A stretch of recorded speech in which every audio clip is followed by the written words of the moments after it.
Battle going off, picking up a couple of heroes. Wasn't exactly how they planned it to go down, with Shaitan going, hang on, I'm right next to 3 heroes here. Not exactly what I planned for, and still made the most of it in the end. But while all that's happening, the lanes can push themselves out. Tiny and Necrolite, they're the ones teaming up together. It was the awesome duo of the Shivas and the Soul Cuirass. It's like we all want to have pretty circular rings around us. It's like Full Metal Alchemist coming out. We should see another save game coming out from the players as well. 41-36. Can you still believe there's only 5 kills in this? 55 minutes into this game. LGD, 3 heroes now assembling up on the bottom lane to try and push it off, while the mid lane is trying to be defended, but with the 2 meat wagons coming down with those super seismic creeps on the front lines, and you got to be very, very careful about what's going to happen. Waiting for these lanes to actually push in towards the towers, go towards the top. Still got Potom trying to farm up whatever she can. Still hasn't completed that Borussia, even then I'm not quite sure if she even will. Blinks coming across, illusionary orbing coming in. They've managed to actually find Escobar. He's now a chicken on the backside, trying to get around the fog at the moment. The silence does come. He's still going around. The Roar catches the vision. VS Magic Missile. Bane also blinks in, goes for the Mind Sap, and Wins does take the last hit there. So Escobar going down. He's got 55 seconds to think about why he was all there alone, or why he had no support whatsoever. But that bottom lane should be able to push itself back out again, while top lane is being pushed there by Potom. Trying to get that creep wave back just that little bit further. LGD, I'm interested to know what's going through their brains right now. Do we push? Do we stay? How do we go about this? If we push again, we could lose our heroes and then we can lose the racks. Do we have enough gold to do it?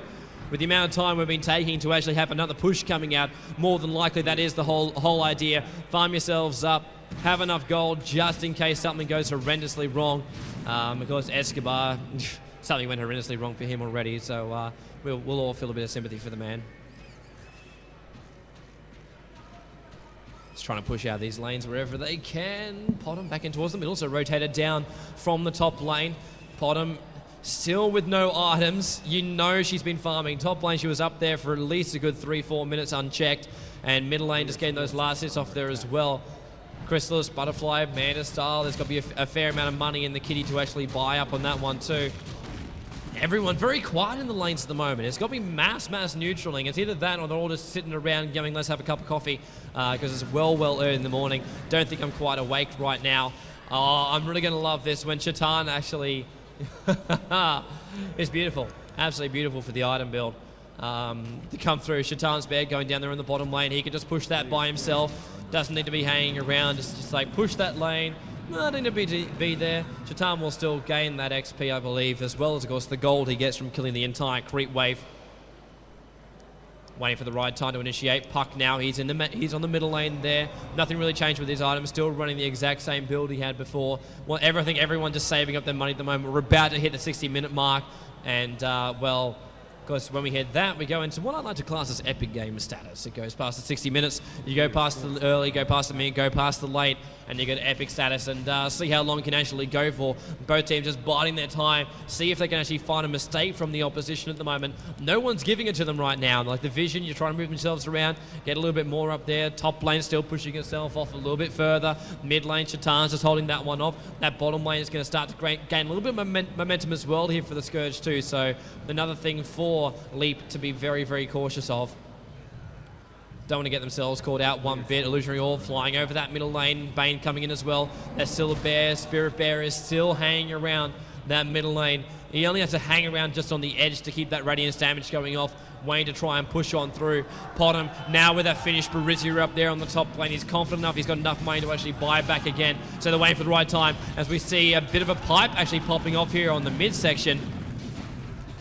Wait for that to come off cooldown. In fact, now the pipe actually does disappear, which is not really going to help. They wanted that pipe there. It is a 60-second cooldown on the pipe, but still, that's a 60-second opening.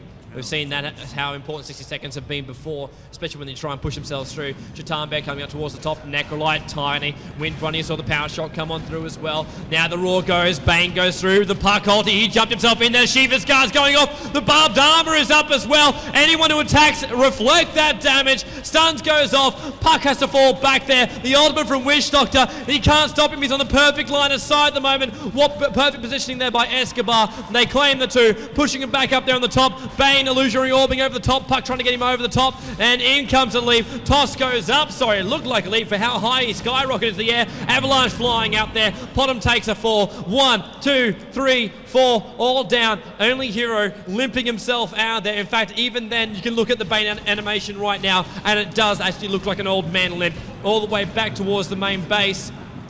84 seconds before Potom comes back.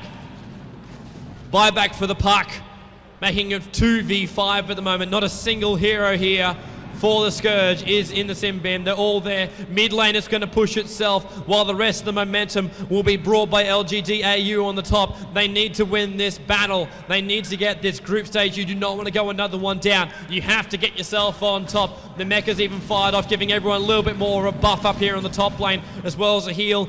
Of course, fire that off now. You'll have it off cooldown, so you can, when you actually go yourself in, it's only probably got another 20 seconds before it's going to come through. Illusionary orbing right over the creep wave. Pipe now popping. Tier 3 tower getting hit. Focus on the melee. Focus on the melee. They're going to get that melee a couple of seconds. It all actually takes. Mass damage coming out. Drop that aura. Wait for the creep. Top Rax is down. Double Rax goes down. We've got a bit of a tiny caught out in a bit of trouble, but the creep wave's really going to rip themselves through. Sven's thinking about coming up there to try and get in there, but LGDau 2 racks down.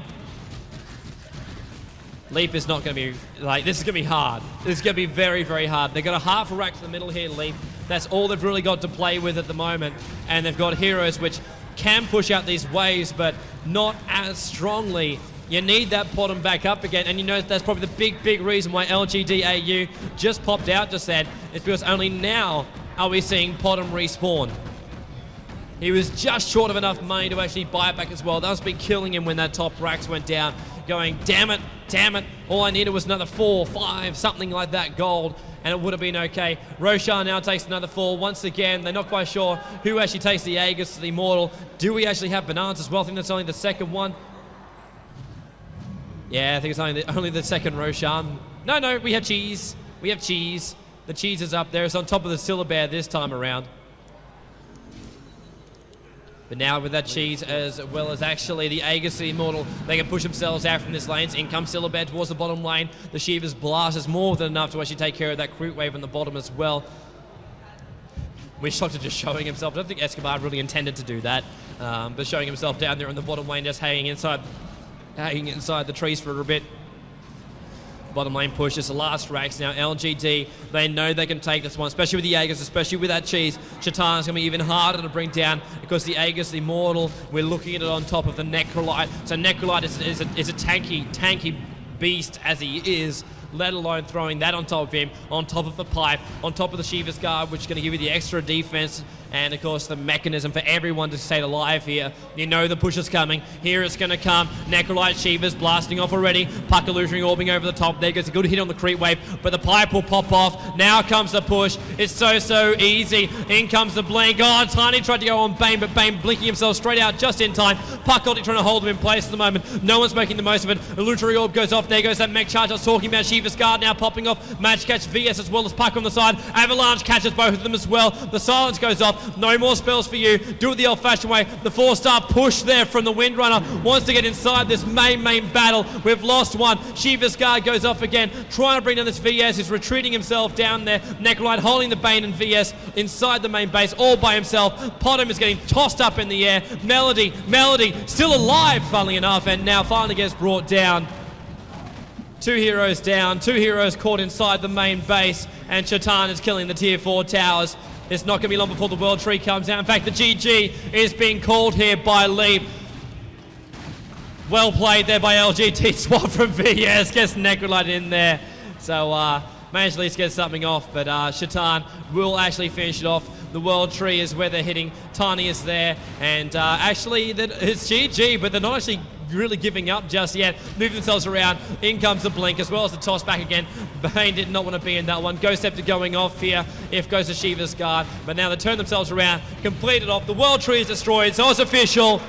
LGDau take out the first stage match today up against Leap. Congratulations to the boys, and really that just shows you why the Silver Bear is so feared here at SMM.